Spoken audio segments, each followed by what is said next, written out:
What's up, guys? In today's video, we're going to be reacting to a video from Dave Ramsey. He's talking about 3 problems with owning an Airbnb that no one talks about. So I'm excited to jump into this and hear what Dave Ramsey has to say. I will come right out and say from the start of this video that I don't tend to agree with most of the ideas that Dave has around debt and building wealth.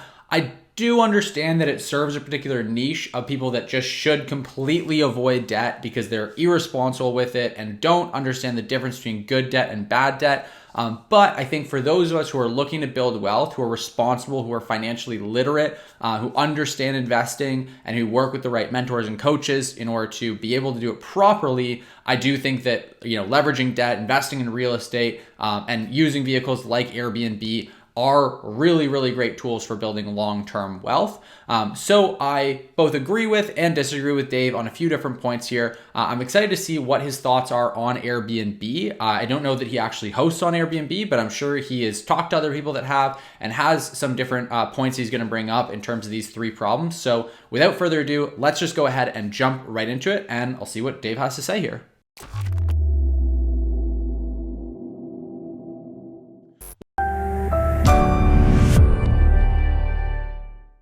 David is with us in Dallas to start off this hour. Hi, David. Welcome to the Ramsey Show. Yes, thank you, sir, for having me. Sure. What's up?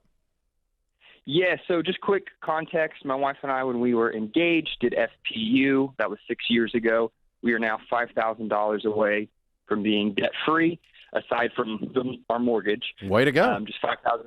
Yes, thank you. Just $5,000 left of my student loans. Here's the thing. We're pastors here in Texas. We are moving to Oklahoma to be pastors of a church there. And what's awesome as part of the deal is we have a parsonage, so we will not have a mortgage payment there.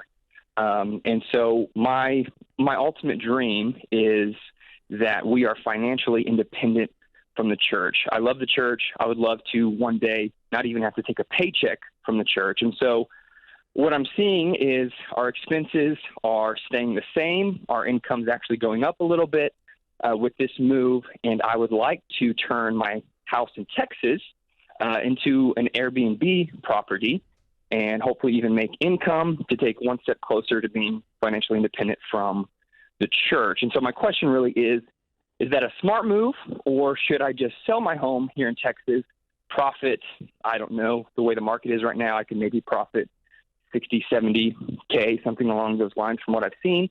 And so I'm just asking you what maybe the better or best option is.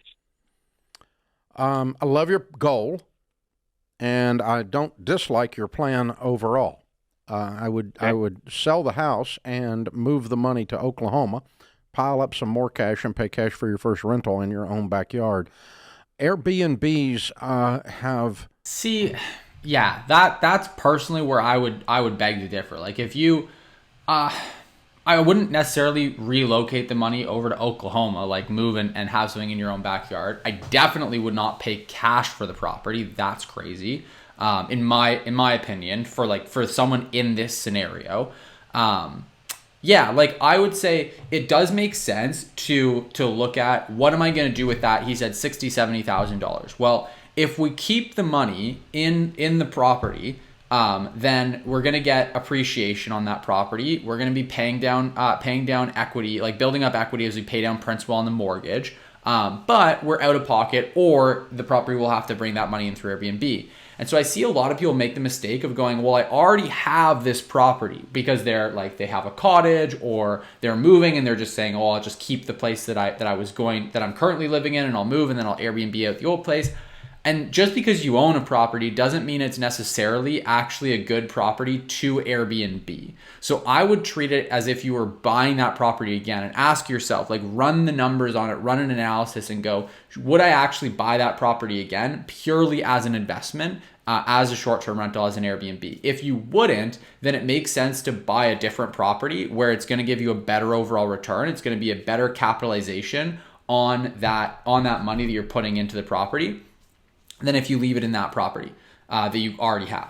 That being said, I wouldn't necessarily say like buy something in Oklahoma. I would say buy something where you want to buy something. You can definitely own and manage your property remotely quite easily. So I disagree with Dave on that point. And I also wouldn't jump to like wait let my money just pile up in cash and then buy a property in cash. Because in reality, as long as you buy a really solid investment that you can afford the worst case scenario on, then having that property is not really like, there's no point in not having debt on it, right?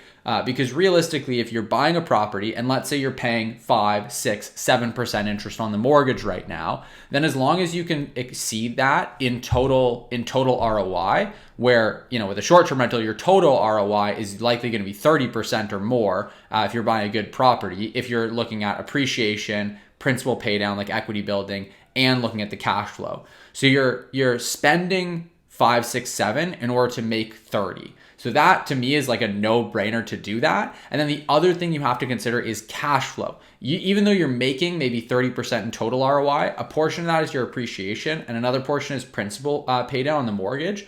And so you're not necessarily like that, just because you're making that money doesn't mean you can afford to keep the property. It needs to cash flow positive. So you want to make sure you get a good property that can cash flow at least 15%, meaning that you can cover all of your expenses in the property and still get a 15% return on your initial investment.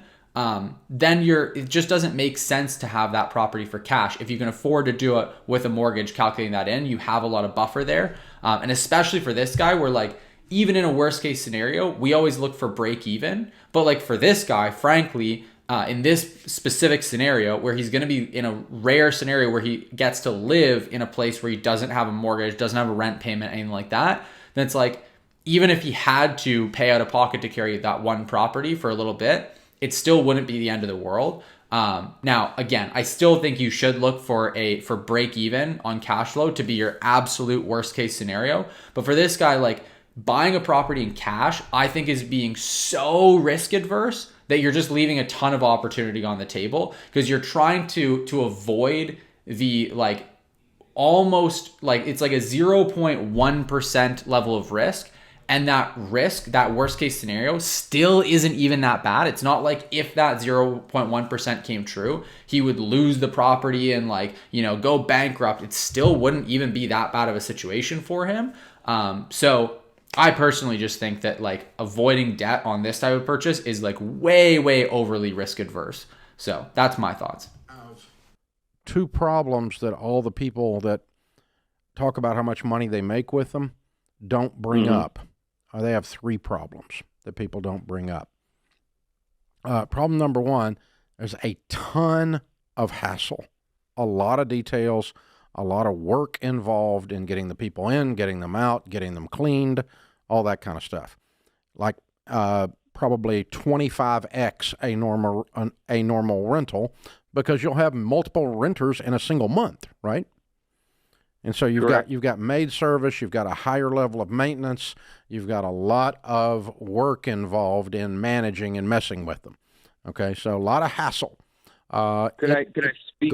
Go ahead. So sorry to interrupt. Yeah, and so right off the bat, I would say that like I agree and disagree with Dave on that point. I think that you definitely have a lot more headache and hassle involved with a short-term rental than a lot of people in this space, gurus, like people that talk about it, let on. A lot of people make it seem like there's just no work and it's completely passive and like it, it's so easy. And I don't agree with that. It's not completely passive. It's not completely hands-off.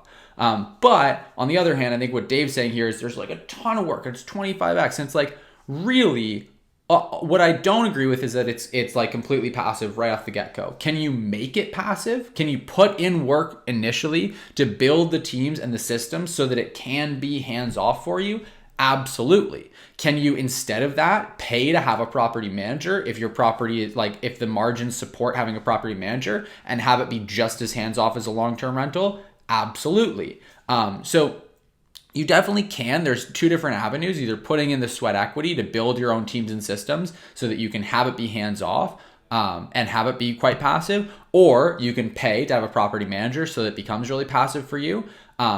There's pros and cons to each of those, but it definitely can become very passive. So I don't agree with Dave that it's like inevitably going to be this like hassle and headache and lots of work forever, but it definitely is work early on. And I think that a lot of people in the space misportray that and they go, oh, it's completely hands-off right from the get-go and you can just like set it and forget it. And I don't think that's true. So I'm kind of in the middle there. So sorry to interrupt. Can I just speak to that? I do have family here in Texas that would be managing the property. And so I kind of have a little bit of a built-in system where which some is a people may not. bad idea. You're taking advantage of your family. Okay, I'm telling you, Airbnb. Yeah, I agree with that. Like if you're not paying them, like either he should be saying like, I'm going to hire a property manager. I've looked at the numbers. The numbers are so good that I can hire a property manager, pay them 20% and still cash flow and have a 15% cash on cash return. That I'd be like, yeah, let's do it. You're on the right track. But being like, oh, I'm going to get free labor from my family. I don't agree with that. I agree with Dave that he's just taking advantage of them. You're constantly buying carpet. You're constantly buying paint and drywall repair because they do not take it. I don't care how big a deposit you get or how much screen. Totally disagree with that. I 100% disagree with that because like realistically, whether you own an Airbnb in your backyard or in a different state or in a different country, as an investor, if you're putting on your investor hat, you shouldn't be the one actually going by physically to the property, whether it's to do cleaning or to do maintenance. Whether you're buying a long-term rental, a short-term rental, whatever it is, you shouldn't be that person. So it really doesn't make it any easier or harder to have the property close by to you. If anything, investing further away just kind of takes away that crutch you can use of like, I see a lot of people that buy really close to them and then they use that as an excuse. It's so easy to go buy and do it themselves that they never actually have the discipline to like hire the people to do it for them. And as long as if you're buying the right property to use as a short-term rental or for any investment for that matter, you should be able to make a solid return while still outsourcing the headaches and the hassles. Number one with Airbnbs. Problem number two with Airbnbs is you have a lot of extra maintenance. People tear the crap out of your property. Nobody. That is a total misconception, like a complete full-on misconception. I hear this all the time, and it is just simply not true. If anything, there's actually way less maintenance on an average short-term rental property. Like you never really hear about, like aside from these like 1% scenarios where like someone will come in and have a party and trash the place, which I'll share from my own experience, that is fully avoidable if you just do it properly, know what you're doing, have the right prices, the right house rules, et cetera, screen your guests properly, or have your team screen your guests properly. Then aside from those, you're really never hearing about the same kind of issues you have with like tenants that end up getting evicted and they like totally ransack the place, don't take care of it. You also have cleaners going in and inspecting the property like every couple of days, whereas with a long-term rental, you don't have that. So oftentimes people just won't clean the place and you'll have like months and months or years and years of just grime and dirt that's built up and need to like repaint the property and get a cleaning team in there with like hazmat suits to get it clean because people just live really grossly and don't clean the property well. You don't get that with a short-term rental because it's cleaned so frequently and maintained so frequently. So I actually fully disagree with this. There is actually less maintenance, if anything, in my experience with a short-term rental versus a long-term rental, unless you're just being totally irresponsible as a host and like letting anyone in your property, not doing any kind of guest screening. You're like the cheapest place in town and attracting the real like riffraff. This is just flat out not true. It's a common misconception. I understand why Dave thinks that because a lot of people talk about this, but it's usually people that don't actually have experience with it, who haven't done it themselves, who feel this way. Nobody talks about that. That's the dirty little secret of Airbnbs. You're constantly buying carpet. You're constantly buying paint and drywall repair. Carpet, why would you ever have carpet in any property ever? Carpet's disgusting. Especially a short-term rental. Why would you have carpet in there in the first place?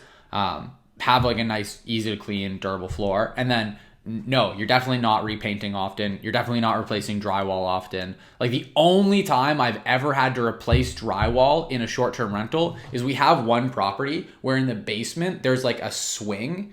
It's literally like this cool kind of mesh swing. It's like aesthetic. It's meant for like people to take Instagram pictures on, and it's literally a swing in the basement. And so one person like swung too far back and broke the drywall, and they literally messaged us, said, "Hey, I'm sorry I broke the drywall. Let me know how much it costs. I'll pay to fix it." we requested the reimbursement. So like it really doesn't happen often. And the other thing that Dave's not addressing here is that with a long-term rental, you often don't have any real means of getting reimbursement, because if you try to claim it on insurance, you're probably going to have a tough time, and your premiums are going to go up if you're claiming. Whereas with an Airbnb or short-term rental, you have the guest that oftentimes, in my experience, 9 out of 10 times, the guest is just going to pay if they damage something. And then any other time that they don't, you can go through Airbnb's liability insurance, which is not your insurance that you're paying for. It's their insurance that you get $3 million of coverage with. It's really robust. You can claim it, and I've never had an unsuccessful attempt at claiming for that. And then as a last line of defense, if you ever need to, knock on wood, hopefully you don't, but if you ever did, then you then have your own insurance, your own property insurance to rely back on. So you have way more protection, and like the damages that do happen are not going to be like expenses coming out of your pocket, and they're way, way less frequent than Dave is making them out to be. Because they do not take it. I don't care how big a deposit you get or how much screening you do. It's not their house. And so you're going to have long-term tenants do not take care of their houses as nearly as well as short-term tenants take care of someone else's house. So I just full out disagree with this based on all of my experience. This isn't like hearsay. This isn't conjecture. This is me having managed dozens and dozens of properties, owned a whole bunch of properties that I short-term rent, coached and consulted with thousands of different properties at this point. It is right across the board. Just categorically untrue what Dave is saying here now. It's just a common misconception that people have. High level of repairs and maintenance, which is part of that hassle factor. The third thing that nobody's talking about is several areas are now passing zoning prohibiting it. Right. And so if you set your whole model up only on Airbnb, you could have the rug jerked out from under you. If the only way the deal works is Airbnb, don't do the deal, because it might not be available to you. Now, I actually do really agree with that. I think that if you're going to do a play where it has to be a short-term rental in order for it to work, you have to be in an area where you're certain that short-term rentals are favorable to the local government. Meaning, like, if you go into a market that is has a really, really well-established short-term rental industry there. They've got established regulations. You've got a license for your property, that sort of stuff. Like a market like Florida or some like cottage country markets where the local economy depends on short-term rental, that I think that if you buy a short-term rental there, you're pretty darn safe. And you shouldn't have to worry about it. But if you're buying in like a metro area where they don't have regulations yet, or the regulations are changing, or the regulations are pretty new, then you better be sure that you can flip it over to a long-term rental if you need to and still have the investment make sense. Because if they regulate against you and you can't use it as a short-term rental, and let's say they do that at a time when the market value of your property is down, well, then what are you going to do, right? You can either sell it and lose a bunch because the market value is dropped, or you can hold it as a long-term rental, but that if you didn't analyze it properly and it doesn't make sense as a long-term rental, then you're going to be cash flowing negative. Or you can break the law and have it be a short-term rental. So that is a big risk. I think Dave is spot on there. You need to do your math, you need to do your numbers and make sure that either it works as a long-term rental as well, which it sounds like from this, there's a good chance that it would. Or you just buy in a market where you have a huge degree of certainty that you're not going to have regulatory issues down the road. Now, if you want to run the hassle for the extra money and run the maintenance for the extra money, you'll make more money, but it's a lot of work. So I would move the money to Oklahoma, whether you're going to do a straight rental or whether you're going to do an Airbnb, because it's in your backyard and you're going to lay your hands on it, and you are a man who controls your destiny. You don't ask your first cousin to do it. Yes, sir. Yeah, that's what I would do if I were in your shoes. But I like your overall idea, but let's just pay cash for a rental and go that way. Christina? Yeah, I've talked to a lot. Yeah, so that was interesting. I won't dive into Christina's take here, but I thought Dave's take was interesting. I obviously disagree with a whole bunch of it. There were also parts that I did agree with, and I think he was spot on about. Let me know your thoughts. Let me know in the comment section down below. If you liked this video, if you enjoyed it, if you got value from it, if you found it insightful, then make sure you hit the like button. And last but not least, if you're new to the channel here or you watch the channel all the time and are just not yet subscribed, I know that's a bunch of you guys, make sure you hit the subscribe button. Just take a quick second right now. If you don't mind, it'd be a huge favor to me. It really helps me out with the algorithm, helps me out to grow this channel, get these videos in front of more people. So just hit that subscribe button and you'll stay up to date with the 2 new videos we post every single week on this channel, helping you to learn more about Airbnb and short-term rentals. All that said, thanks so much for watching. Thanks so much for checking out this video, and I'll see you in the next one.